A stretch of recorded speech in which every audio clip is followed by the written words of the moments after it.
All right, you guys, we are officially live in the locker room. You guys know what time it is. We're not playing around. This is Coach Terrence Wood. You guys see to the far right, my guy, my right-hand man. That is Q, the guru. And tonight, you guys, we have a very, very special guest with us. Every week, we come in here on Thursday and we tell you guys the truth about the football entertainment industry, whether it's the NFL, high school, college, it does not matter. The stories, the topics that are prevalent and matter to you guys are what we cover. And tonight we have an amazing guest. This is somebody that is a former player. So, you know, we're not bringing in anybody that's not certified. Everybody we bringing in knows what they're talking about, but was a great player at the University of Kansas. He has morphed, you guys, into an amazing businessman and a big time social media influencer. And that is none other than Damon Patterson. What's going on, Playmaker? Man, I appreciate y'all for having me, man. It's amazing just to be able to, do what I've been able to do for you guys to reach out and have me on a show like this. So I'm just excited. I'm ready to get it popping. I'm ready to be, like I said, continue to be real like I have been online. And yeah, so let's get it rolling. But I'm excited. I appreciate you guys, this is a big one, man. And like I said, business owner doing big time things. We're going to get to all the social media handles and everything. But you guys definitely check this brother out online. And like I said, we love his content and he knows what he's talking about. So, fellas, let's get right into it. I mean, if you guys are joining us for the first time, like I said, we cover the topics that matter to you guys. You guys see the ticker on the bottom, and we're going to breeze right through it. If you have any comments, if you have any opinions on what we're covering, please do not hesitate to hit the comment section. And I see some of our usuals already jumping in there, like the Big great Jimmy. Rick. Hey, y'all, hey, Jimmy just had a birthday, y'all. Hey, happy birthday, Big Jimmy. Jimmy's in there. And, I know you got some hot links over there, man. Don't be stingy, Jimmy, man. And he's already talking about Jimbo Fisher, and Jimmy got some things on his mind, man. So happy birthday, Jimbo. Big Rick, we see you, and we're going to get rocking and rolling. So, hey, if you're joining us live, jump on in the comments. Let us know what you're thinking. And then if you're checking out the recording, man, hit us up on social media, hit us up on the email, and let's keep the party rocking. So this first one, you guys, is a big one. You know, this one definitely caught a lot of people's attention, and this one was something that, you know, is kind of new age. Virginia Tech football player acquitted in the beating death of a man he thought was a woman on a dating app. And, you know, these dating apps, you guys, are prevalent right now, something that we might not have been dealing with when we were playing, but you know, this brother wasn't trying to do anything malicious, ended up getting caught up in a physical altercation that resulted in somebody passing away and had to fight a murder charge. So I'll shoot this one to you, Damon. What were your first thoughts, man, seeing an article like this? It was crazy. Just to see that situation happen regardless of man and woman, woman and man and man. That's crazy. Just from if you're trying to, just be on a dating app, do whatever you're trying to do, and that pops up. But my first thing is just like, this is some new stuff like we talked about. And jokingly, not on this topic, but I've always talked about if I was in the dating world nowadays, I got to date somebody that I went to elementary school with and I knew was like, because of people that have transitioned from side to side and you can't tell. And so it's a scary thing out there to be knowing that these situations are happening and that this is the end result of it. Like I said, I wasn't in that room. I read the article. I see what, the side said, what happened when they were going through their defense and everything. But yeah, it's crazy to see that it went this far. But I've always been real. Like, if you out in the dating world now, you got to do all type of background checks, because not for a situation to get this far, right? That's unfortunate. But for any situation, just to be like, dang, I thought I was dealing with somebody and I'm really dealing with somebody else unknowing. Now, if you tell somebody before, man, that's their preference, cool, you good. Right. walk into that blind eye, and even on a reverse situation can be crazy. So yeah, like I said, I can't go all the way into detail about everything. I didn't watch the case. I read the article, but yeah, man, and prayers go out to not only the one that was acquitted, but the other side with the family as well, because I know that's crazy for both of them to go through. Yeah, no, that's good feedback right there. I mean, Q, any thoughts or just advice to these young men, these young women dating in this college world right now? Oh, absolutely. It proves that you really, really have to move with caution. When you're a student athlete, man, even when you're dating, I mean, you're growing to be a young adult, you're off at school or whatever, but you have to move, especially with dating apps. You don't know what you're dealing with. And unfortunately, you have a lot of dishonest people out here that are not gonna fully disclose maybe their sexuality for whatever reason, and you're deceiving people, and then that ends up where somebody could possibly be getting hurt, and that's kind of what we saw here. So it's unfortunate, man.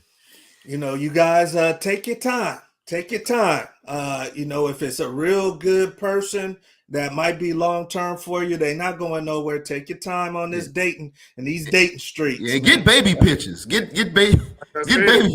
Go back and get baby pictures. Y'all crazy. That's what you need.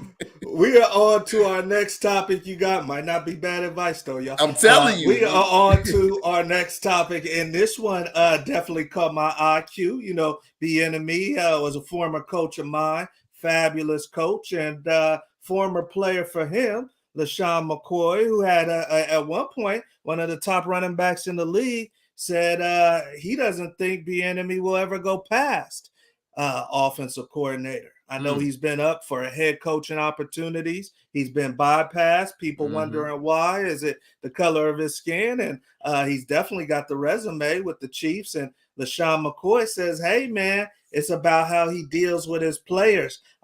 Q, what's your thoughts on this? I mean, you think that the former players should be chiming in when guys is trying to get paid that are current, or what's your thoughts? I mean, T, you got to think of everyone is always going to have their opinion. Everybody's now. Granted, like I said, I have a contact, good friend of mine, that is an NFL agent, that is in contact with Coach Bieniemy on the regular. So it's things that I've heard. But it's one of those things where Coach Bieniemy he is a great coordinator. I don't believe it is having to do with his skin color. But it has been some things where we'll say Coach is a little rough around the edges, but I really, the man that he is, that I've always heard or known him to be, I don't really see him, changing his trajectory as far as coaching and how he is. So we'll just have to see if he ever gets a shot, man. Yeah. DP, what's your thoughts on McCoy calling out the enemy as far as job opportunities?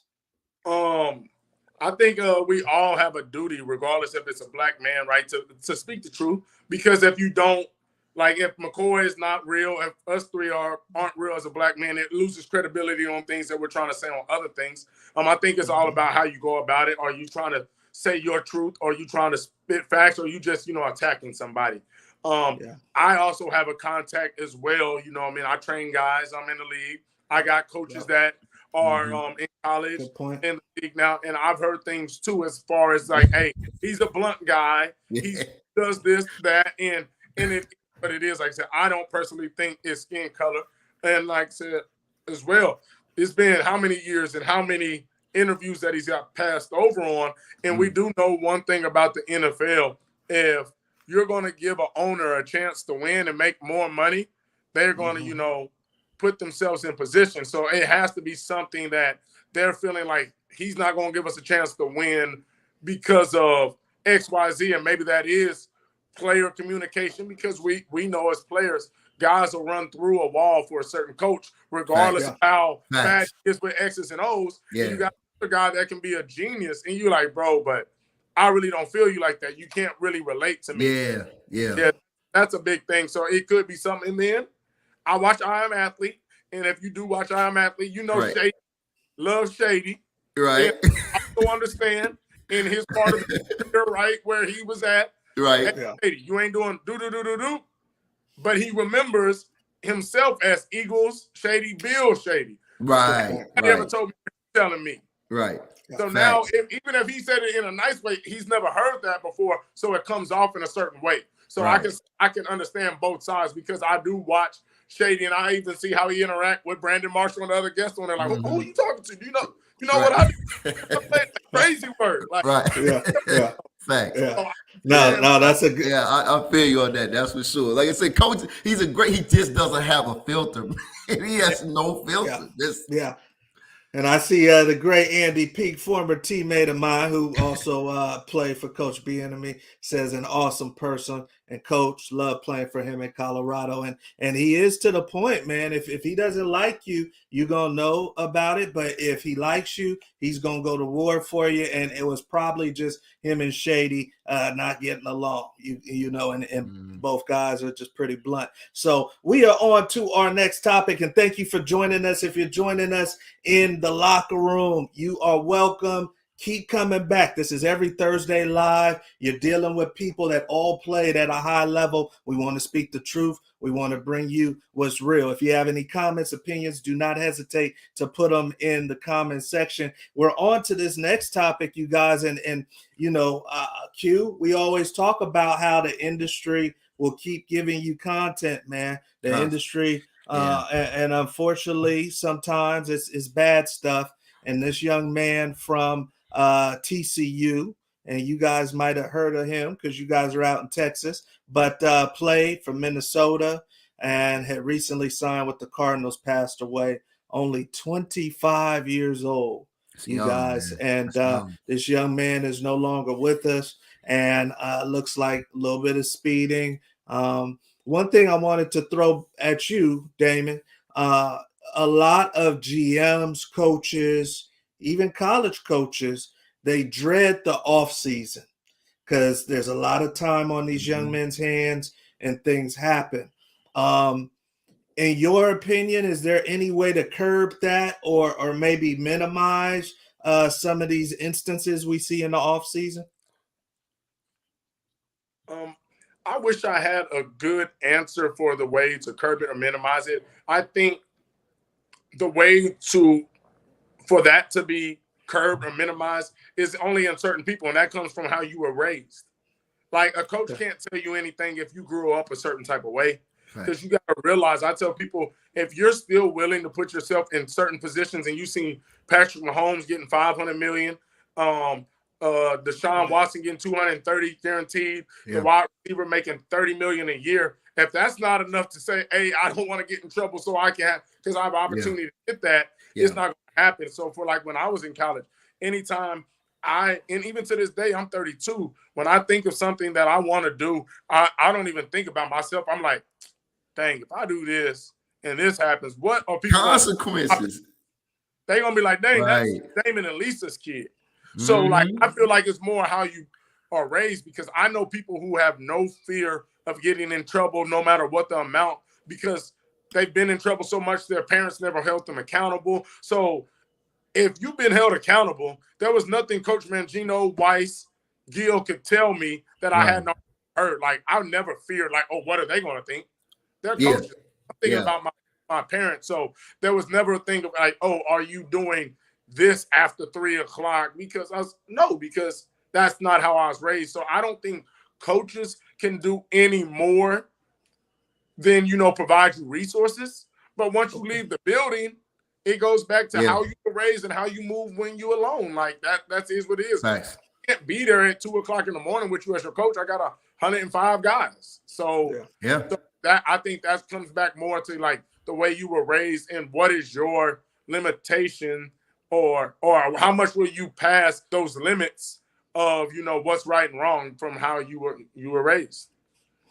Q, I mean, we lost another young man, and this seems to happen every off season, and obviously prayers out to his family. He was also with, I believe, his girlfriend that passed away. Luckily, it was a car crash, so luckily nobody in the other car had passed away. But we saw the Henry Ruggs deal. That wasn't in the off season, but very, very unfortunate. There's a line of I'm a gladiator, and some of the things that make me great on Saturdays, on Sundays, some of the recklessness with my Yeah, it's body. pushing that limit. Yeah. Yeah. How do I turn that off? I like to go fast on the field. I Yeah. like to go fast off the field. What's maybe some advice or just thoughts for these young cats that, unfortunately, this is probably going to persist. What's your thoughts or opinions to these young cats? I mean, well, DP, Coach T, think about it. We just lost Cedric Benson a few years ago on a motorcycle speeding with his girlfriend. Did we not? Yeah. We just lost right. Cedric Benson, man. Great player. So it's unfortunate, but we're going to continue to see this. And even if it's not as tragic as someone losing their life, how many people have you known, both of you all, where, off season, hooping, tear your ACL, season gone. Somebody on vacation, pool, or out in the ocean, drowned, dead. So it's like, it's all about exactly what Damon said, and it's coming down to the home trade. It is coming down to decision making. If you had too many, get an Uber. It's something that small that'll save your life and your career. So that's the basis of life. And a lot of times it comes down to life and death, making a good decision or not. 100%. Yeah. And you guys, some of you guys are everybody's valuable, everybody's precious, but some of you guys are too valuable to your family, to, like Damon said, DP said, hey, I got to think about more than just me in this decision, I have to evolve my thinking. So no, that's big time feedback, you guys, right there. We are on to our next topic, and this is definitely a little bit of a lighter note, but I know there's going to be some game that comes out of this one, and it's the college position switch, fellas. This is something that's rarely really talked about. But it happens. It's happening at every school, at a school near you. Somebody is having their position switch. So we had the great Damon Patterson with us, who was just so phenomenal, you guys, on a D1 level. Y'all want just one scholarship offer. He was good enough to play on both sides of the ball in college, wide receiver and defensive back. But as we see here from this press clipping, even the press knew, DP, that you were not happy with playing DB. So talk to us a little bit, especially since we have a lot of athletes that tune in that may go through that same situation. Talk to us a little bit about how that happened to you. Did coach just say, here's a new jersey, new number? Did they ask you? How did it all go down? So it was, I think, let me see, we had Florida International, La Tech, boom. So it's game 5. So Florida International, first week. Your first year? Yeah, freshman, true freshman. Okay, true freshman. So this during the season. Say it again. So this happened during the season? No, yeah, this was game 5. Oh, wow.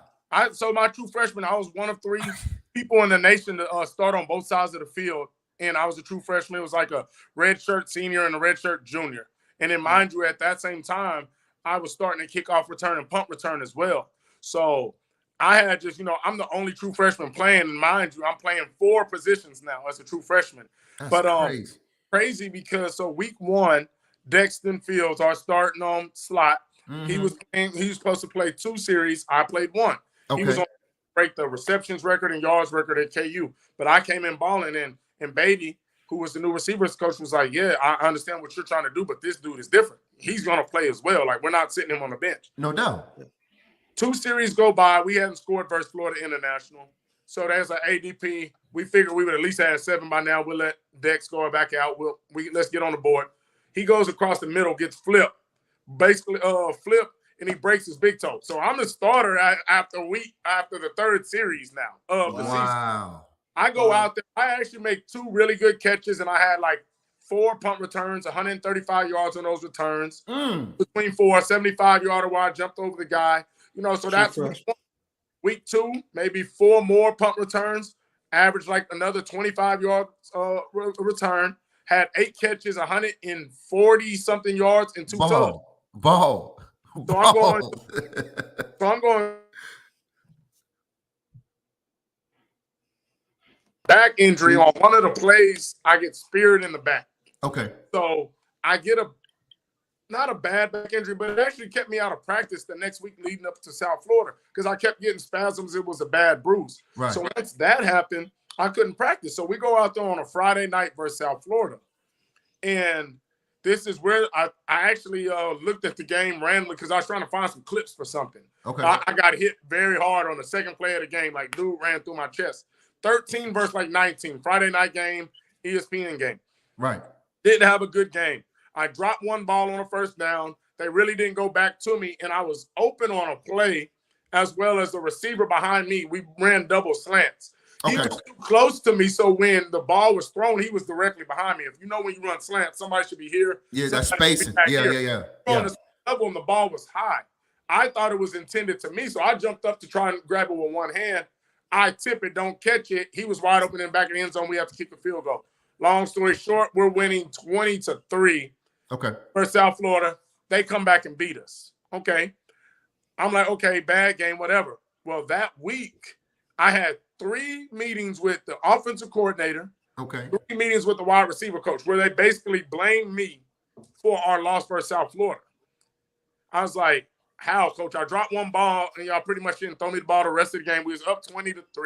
Wow. And they're like, well, you are our guy. We expected more of you. I'm like, mind you, this is my second start as a true freshman. And as a pup, yeah. The game of the week on me. So, all week I'm going through this. I'm going through it. I'm like, I gotta go. So we go into Sam Houston, light game. I catch a little screen pass, make a few people miss. You see on film, I'm just small. I'm only 157 pounds this year, my true freshman year. I got hit. Dude puts his head on the ball. I fumble. I kid you not. Mangino walks up to me. Oh, boy. Says, you will never play offense on this team again as long as I'm the head coach. Wow. At the time that I got took off of offense in game 4, I was second on the team in catches, yards, and touchdowns as a true freshman. He said, you'll never play offense here again. So for 3 weeks, I just did returns. Or maybe 2 weeks. 3 weeks, I did returns. We went to OU. They put up like 700 total yards of offense. But mind you, that's the year OU broke the scoring record for the NCAA. Sam Bradford, DeMarco Murray. Yeah, okay. Oh, yeah. I remember. Sunday, I'm leaving the field. And they say, hey, DP, Rail, Willie, come over here real quick. And I was like, what's up? They said, we want to see y'all backpedal. They called 3 of us over there, right? Hey, y'all do 3 backpedal drills, like 3 break drills. I said, Rail, you're not playing corner. Willie, you're a walk-on. You my boy. They're not about to move you to corner. They just didn't want to single me up the first day. So, there's okay, good. So we're playing Texas Tech. I actually get the start this week versus Texas Tech. Talk to Beatty. Wow.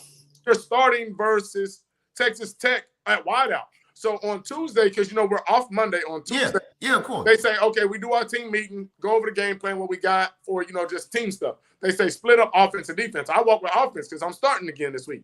They say, DP, you with defense. I practiced 2 days and then started versus Graham Harrell, number 5, Crabtree. Wow. Practice Tuesday, Wednesday. Mind you, Tuesday, I was really only learning. I ain't played no defense.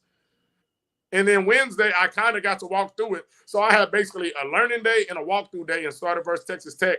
And I actually locked them boys up because I didn't have nothing to lose. It's like I practiced really not even a full day. I'm going against the best offense in the nation. So I'm out there breaking on everything. And I started at corner as well. I started both ways in high school, so I knew how to play corner.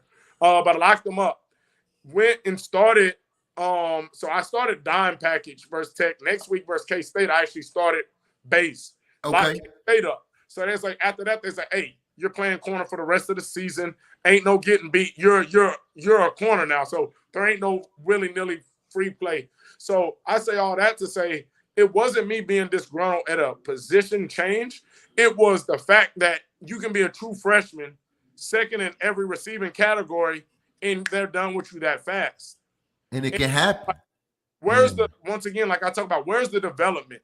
Mind you, it wasn't even really a development thing. It was a drop pass, didn't come back to me.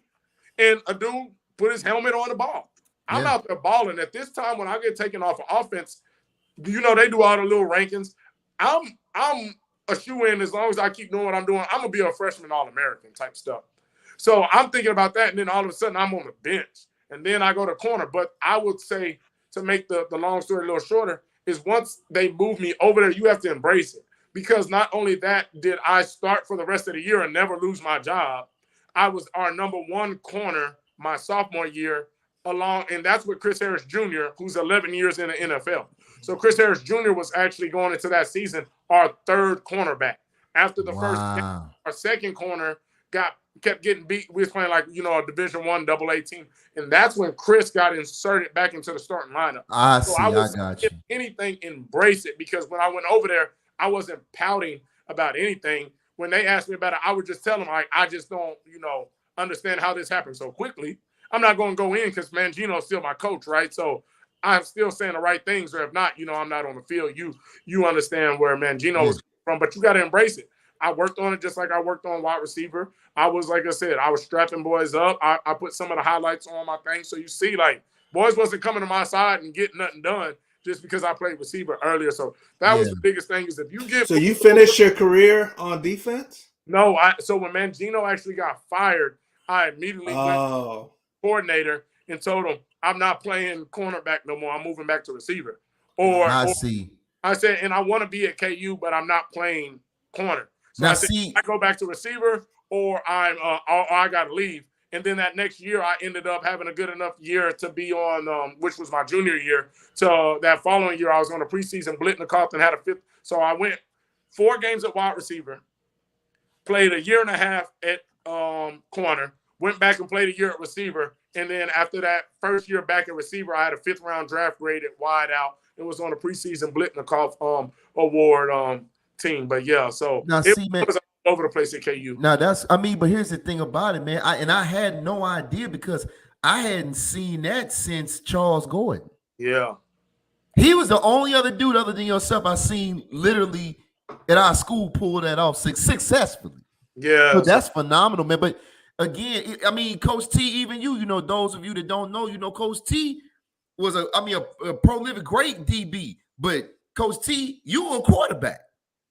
Mm-hmm. You know, so everybody, that happened to me getting to KU. Soon as I got there, you know, 4-star receiver, recruited for God knows, from coast to coast, everywhere in between. And I ended up being received. So guys, you know, this will happen. And you're sometimes gonna have to end up, you know, making adjustments. A lot of you running backs, especially with running backs, but a lot of running backs, because running backs are so deep.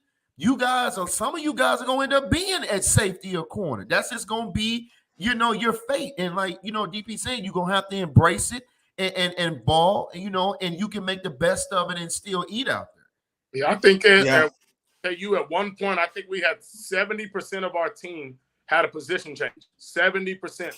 I believe it. You had a position change while being in college. I believe it. Yeah. It's not talked about that much, you guys, but you should anticipate, if it's not you, it's going to be some of your teammates, college coaches, love NFL coaches, love guys that they've seen or feel they have the capability to play multiple positions. Absolutely. Look at the Patriots with Belichick, you know. Absolutely. You know, but also keep in mind what DP said. You got to have the right mindset behind it, because this isn't a game where you want to play around and half-ass something. So you guys, we're on to our next topic, but that was phenomenal content right there. And DP, thank you for sharing your story, because you know, I know that's a little bit touchy for some guys, you know, and that's their loss. They tripped out on that one. Our next topic, you guys, is something that definitely caught my attention, and this is real time for you student athletes. You would think that this story would be something that you would hear about late 90s, maybe early 2000s, but 2022, there is a lawsuit for 2 young men that feel like they were hazed at HBCU Norfolk State. And it goes as far as feeling like even sexually assaulted, you know, their crotch groped and all kind of stuff to be a part of the team. Q, did you hear about things like this when you were at KU? I know we're a little bit older than DP, but Sure. did you hear about major hazing issues where guys wanted to No, file a lawsuit? no, not in our camp, not in Kansas at the time we were there. I have funny stories. Like, shouts out to my man Eric Van, Big E, Tony Blevins, like older guys when I was there we did funny stuff. I sit back like I saw one time my man Tony Blevins, we were coming in the locker room and I always got in early before practice and he slides some icy hot in somebody's helmet, stuff like that. Or they'll tape a freshman up, mush them in the locker and tape them up, like stuff like that. It's like ha ha, but this is to where the hazing at some point has to have limits. When you get to where you absolutely violate somebody as a man, now we got a serious problem. So hazing comes with the territory, guys, coming in as a freshman, but there's got to be limitations on that, from these older upperclassmen. And DP, football's a fraternity, man. One of the greatest fraternities in the world. And you got to pay some dues to get your respect and get in with the fellas. Did you see anything like this when you were at Kansas to this extent? Maybe talk about for a young athlete that you're training now or a young athlete that's watching this, going through a little something. When is too much that I need to speak up? Right. At my time in Kansas, never seen none of this. A lot of my friends went to UT, OU, Miami, Ohio State. In the college football world, sports world, whatever arena you're in, it's small. And we actually have a group chat of like 25 of the dudes that went to KU, and we talk every day. I'm talking about from Chris Harris Jr. to Tyler Patman, Bradley McDuke, like all of us that played together, 25 of us, and it was actually probably like 40 at one point. Like all my friends, when I was saying all those schools, have hung out with me and my guys, and like, no, we didn't have what y'all had at KU. How do y'all all still talk? 25, 30 of y'all. Like we all went back for the spring game this year. We was going, it was never like that. The most you gonna get, like when I was at KU, you gonna get roasted every day you go in that bird. Right. Hey, we was doing battle raps. I got it on my phone. We was like on certain days we had off. Hey, we setting up battles. I'm talking about dudes writing for battles and like, oh, we going in. I'm gonna talk about your girl. I'm gonna talk about thing they talking about in a real battle. We understand this. You going to the Burge, dudes was buying props at Walmart or wherever. Like, make fun of people, but it was never to the point that I seen or even heard of like that got to this point. And I'm not saying it didn't happen at our school. I would hope it didn't, but I'm gonna say I never heard of that once. But I will say I had an athlete at a major university have something like this happen to where he had to put a lawsuit out. And and it was to some of the sexual assault type of stuff, like stuff that just went too far. And it was crazy because these universities, like anything else, will protect, their own. So he was at a major university and the allegations was against a very, very, very prominent NFL guy. Mm-hmm. So, they had to handle that behind the scenes. But I tell people, I can't ever tell you when too much is too much, right? It's no different than if I'm with a woman, I can touch her on the shoulder like this. And if that's too much for her, that's too much. True. Right? Whatever is too much for you, where you feel like, to the point where you feel like you're being violated and disrespected beyond the line of fun and games. Like that could be, I could get my hair shaved off, right? And I'd be like, hey, it is what it is. I'm cool with that. Another person could get the icy hot and head be burning for 5 minutes and they like, oh, that's across the line. Hey, coach, whatever. And I always tell people, you know your body, you know your mind, and you know what you can handle. Yeah. So when you feel like it's getting past your line, I tell my guys, I'd rather error on the side of too early than too late. Because too late can be bad for the person doing the hazing or the person getting hazed, right? So those are two separate things that could happen, right? The person getting hazed can do something to themselves, or the person getting hazed can be like, I got something for you, and not handle it in the right way. So if you're that person and you feel like something's getting there, I'd rather be called the snitch, the punk, whatever they want to call me, instead of the jailbird, because I done went off and took it too far, right? Right. And now it's like, oh my gosh, we should have known and this and that. So I tell people don't care about you until it's too late a lot of times. You have to care about yourself and take yourself out of certain situations that you feel are getting to be too much for you. Facts. Yeah, and nowadays, you guys, with the mental health, like DP said, you don't know what somebody coming back on you looks like. Yeah. It could be a lot heavier than you think, but this is something that is huge. Definitely, probably more prevalent in our day. The hazing and some of the things that guys had to go through. I'll be honest with you guys. When I went to see you, DP, it was kind of a little bit more in the heyday. Late 90s, early 2000s. I won a championship in the Big 12. A lot of high recruits. I'm not going to get into specifics, you guys, and not to lawsuit level, but we definitely had some things that probably went a little too far. I've seen guys taped up and once again, locker room, we're going to keep it real with you guys. And not as much today as back in my day, but seeing guys, taped up to chairs butt naked and sent up the elevator. And, I done seen some things, we definitely got talked to. Thanks. So, hey, fraternity. Almost spilled my Tampico, whatever. The thing different too. To the rookies, now rookies be like, carrying your pads. I ain't carrying this. I think I am like, so even like not even in college, even up to the points of where they was taping up rookies, shaving their heads. Yeah. Hey, rookie, you get beat down for that when I was coming down. Pads. Zeke got into about that. Zeke's like, I'm not carrying nobody's pads. What y'all think this is? Like, so it's just a whole different day now because you can kind of say no, and cats can't really if you step that. I got y'all by the balls now. I'm about to lawsuit and everything else. Lawsuit, petition. It's different. Work and you going whatever that comes with it. But now it's like if I say no, once again, what you gonna do? And if you do something, you gonna have the problem trying to go too far with it. No, that's a great point, you guys. So different day and age, and luckily we don't see too many of these type of stories, y'all.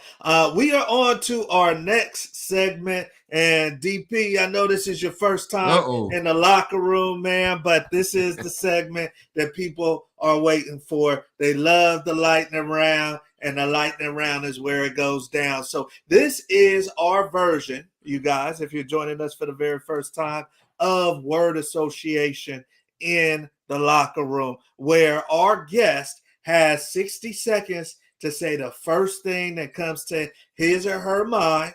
And hopefully it's at least PG-13. Don't trip, DP, if you slip up. But with the first thing that comes to his mind, you guys, and he's got to get through as many as he possibly can. And the cool thing is we actually have a reward. So whoever is our number one board leader right before the first college game of the season. I don't mess with I don't know all these obscure teams. The first college game on ESPN. That's where we're going to name our winner that Thursday in the locker room show. Right now, the winner is, I believe, Darius Bell, right, Q? Yeah, he's on top right now. Darius Bell, great high school coach in Cali, former player that I coach, played NFL, UCLA. He is our winner right now at 11 DP. So you ready to rock and roll, man? Come on, D. Get a Jayhawk back on top, man.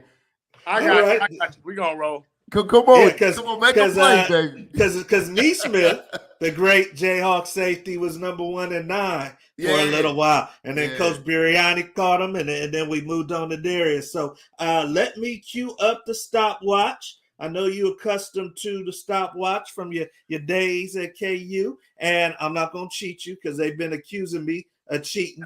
So it is at 00, and let me get my list together. We got a list. And we gonna rock and roll. So this is the lightning round. If you guys are joining us for the very first time, and we are about to get started. First thing that comes to mind, number 1, Lawrence, Kansas. I love it. Home. Marion Barber, R.I.P. Vince Young, A legend. Dalvin Cook or Jonathan Taylor, Dalvin. Jerry Jeudy or Jefferson, Justin Jefferson. Jefferson. Birthday dinner in Texas, where you going? Texas Roadhouse. Adidas or Nike, 30 cents. Rihanna or Beyonce? Beyonce. Best player you've ever played against? Tavon Austin. Fastest 40-yard dash you've ever run? 4.37. Barbecue ribs or brisket? Brisket. Favorite NFL team growing up? Vikings. Time, right there at a minute. So we gonna give you the Vikings because we didn't go to 101. So we gonna give you the Vikings. He was rolling. Q, hold on. Hey, you smoked. He said 4-3. Hold on. Could have got too many more. Let me add them up. 1, 2, 3, 4. We gonna revisit a couple of these. 5, 6, 7, 8, 9, 10, 11. 12. That's right. We got a new winner in the house. We got a Jayhawk on top. So Darius, man, you done lost. And DP, we ain't going short, man. This is a dinner and this is a hotel stay in your backyard. Now, it ain't gonna be Marriott. I don't know where it's gonna be at yet, but we're gonna take care of you. The Roadhouse is in play, y'all.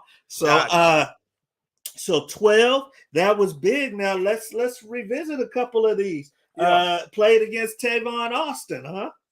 Yeah, man. So that was actually the last game of my college career. Was at West Virginia. This was the year they was rocking and rolling after they had beat Clemson, right? And that's when Geno, Tavon, and Stedman Bailey was doing their thing. And remember, they had just played Baylor earlier that year. It was like 75 to like 72 and like 3 receivers with over 250 yards. Yeah, I remember that. Yeah. I actually have this story on one of the videos I was doing the history lessons on. Tavon, like college Tavon was different because he was a smaller receiver like myself, and I was always the guy that made, the crazy type of plays and made the guys miss and electrified the crowd. I was watching this man, and I was like, the only receiver that I played with, that I ever said, was better than me was Desmond Briscoe. Like, I was like, okay, I can say this guy's better than me. Like, I played against guys ranked higher than me, and I'm like, bro,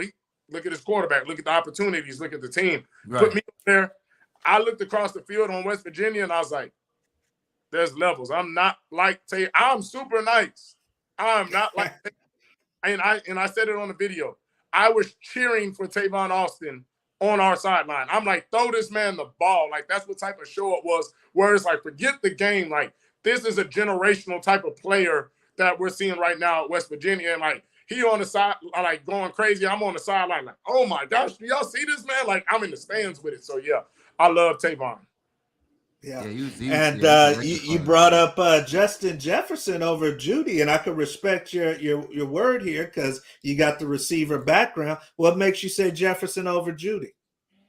I will say this: Jerry Jeudy runs some of the most beautiful, dynamic, and explosive routes.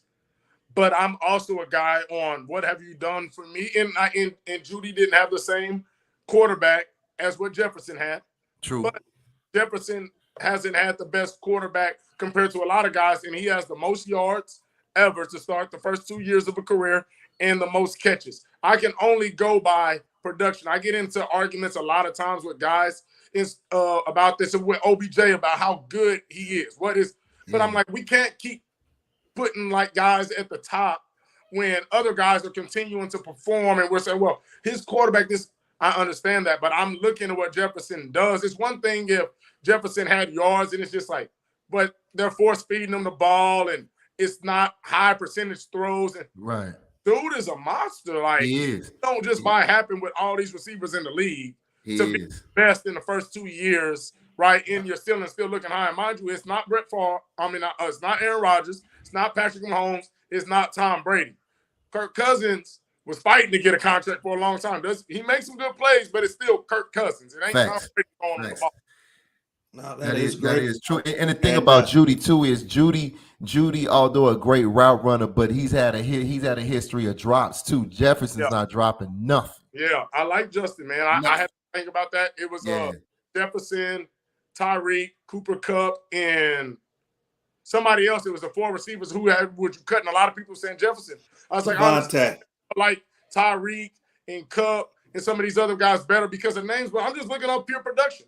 Dude got the best stats out of all of them, and you got Mahomes throwing that thing to Tyreek, and it ain't like Jefferson ain't got Adam Thielen on the other side. True. Devontae Adams was the other one. Yeah. Devontae Adams, and I was like, yeah, I know what y'all going to say, but I can just go by what this man is showing me right now. The overall picture. Yeah. And so you are the winner for sure, man, and we're going to keep you posted. I don't see anybody beating 12. 12 is going fast. And Jimmy Rucker says we're going to keep the light on for you at the Motel 6. Hey, And, Motel 6 has been getting nicer now. Them and the La Quinta's nice now. He said the La Quinta's. Step it up when Airbnb's all the hotels looking nice. Crazy. That's funny. And we are on to our last segment. We obviously, you guys have went over our normal time, but you see why. We got a great in here with us, and he's giving us the game, and we're just going back on some things. So hopefully you guys are enjoying the content. Our last section, DP, and if any of you guys that are live with us have a question, please don't hesitate before we get on out the locker room. This is one that I'm kind of pulling for you through email, man. And obviously, you went to KU, you jumped out the gates, hot, playing two sides of the ball, freshman All-American potential, and then things didn't pan out exactly how you wanted it to. Because right now we're in June, man, these kids are about to hit the road. Some of these kids and go off to college for the very first time. It's real for them. If you could zap yourself back to DP 17, 18 years old, and you're headed to KU in 2 weeks, is there anything you would do different?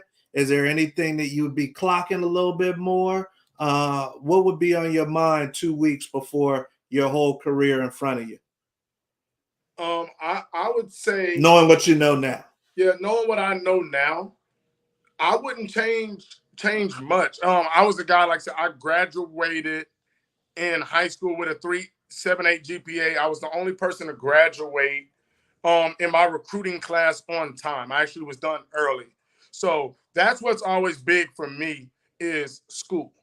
I happened to be a very good football player, but school was always big, and that's why I'm so big into business now, because it was school education. I think the only thing that I might have done different was actually figured out of how to, during recruiting, since I was a high-level recruit coming to KU and had bigger schools, can kind of be just kind of strong on them and say, hey, I want to take this major, and will y'all allow me to take, and I took sports management and business, but there was other majors that matter and translate a lot more. Like I said, I was just a hard worker. I knew how to network. My dad had a business in training, but I would tell these kids, like, take majors that matter. That's what I would say. Like, a lot of these kids go in there, you play football, you're not going to the league 99% of what of us, right? That's what the statistics tell us. I'm not saying you particularly, but 99%. So we got to figure out something that's going to translate, because a lot of us get out of not only college, but the NFL and have nothing truly to fall back on. So if it was me, I would say, hey, force them, or whatever school you're going to allow you to truly get something that's going to help you in life, and not saying, I love African-American history and everything, but all of our football players taking that, what you going to do? They're trying to put people in jail for teaching about Black history, let alone, you know what I mean, being able to do so. I tell people, like, don't take the easy road out. Everybody's graduating with communication 101 and things that aren't even, push you forward. No, do communication, but ask them, how do I go further with it? Instead of taking all bare minimums. Let me ask you real quick, DP. Once again, zap yourself back in the time machine. Same high school stats, same talent coming out this year. And I don't know what your family life was like, but would NIL dollars be on your mind coming out who you were back then, or would you have not factored that into your decision? It would 100% been on my mind. I don't think many kids that aren't coming from affluent neighborhoods are going to be able to say, hey, that doesn't matter. Like if Bama wants me, but Oregon State is telling me they're about to give me $2 million, and Bama saying, hey, come play for Bama, it's going to give you the best chance to go to the league. I've seen people go to the league from Oregon State and they give me some bread. So that would definitely be on my mind, because even when I was young, this is back in 2005, 6, 7, 8, leading up to KU, I was already on social media branding myself. When I went up to KU, before doing commitment things and videos, I did that before people were doing that. I had like reality show that actually was on ESPN while being at KU. So I say all that to say is, yes, it would have been, because I was always a business-minded person. I owned like 6 businesses from elementary through high school. Wow. So I'm not going to sit there and say I don't understand money when I did. So if somebody's telling me this and that, and I'm like, oh, I was asking my dad about the stock market in 3rd grade.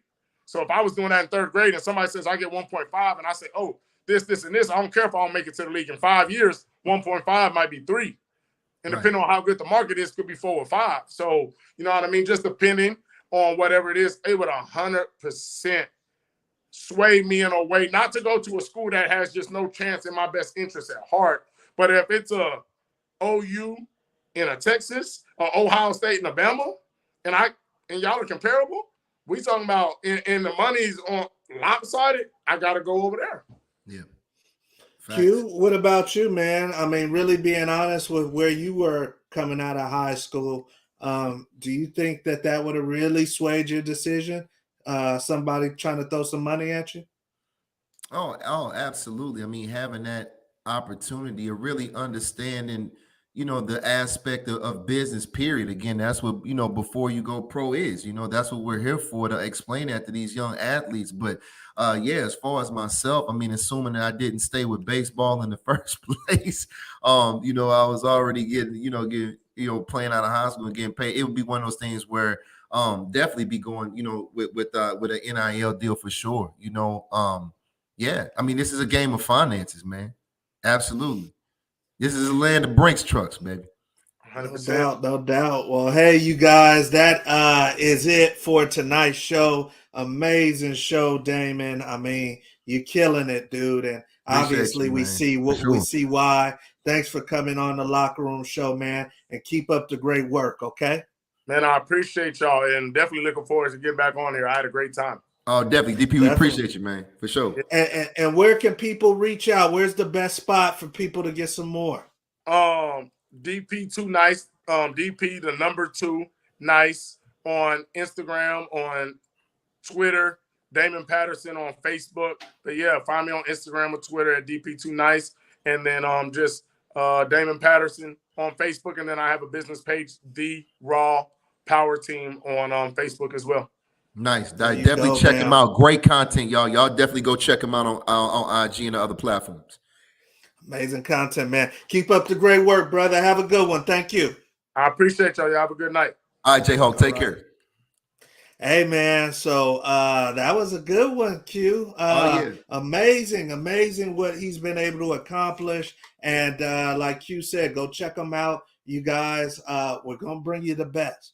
We're going to bring you the best in the football entertainment industry. We're going to bring you people that are really doing big things. This is all the network. This is the network. So join us every Thursday. Tell your friends about the Locker Room Show, especially if they play ball or they're a parent or they're a coach. Tell them about the Locker Room Show. If you guys haven't already, hit the button, subscribe, so that you guys know when we're releasing a show. We may have some secret shows, some secret guests popping up. You guys make sure that you know when all of the content is going down, and we're going to make it happen. So you guys, this is it. And hopefully you guys had a great evening. Q? before we hang up? Anything on your mind? Man, nothing. This was an awesome show. I look forward to everybody that's gonna be tuning in next week. We'll have another good one for you. We got some heat. It's summertime. Yep. We got some people It's coming summer. to you, man. You guys get gamed up so you can execute and make it happen in the football entertainment industry. I'm Coach Wood. That's Q the Guru signing off for Before You Go Pro and the Locker Room Show. We'll see you at the top.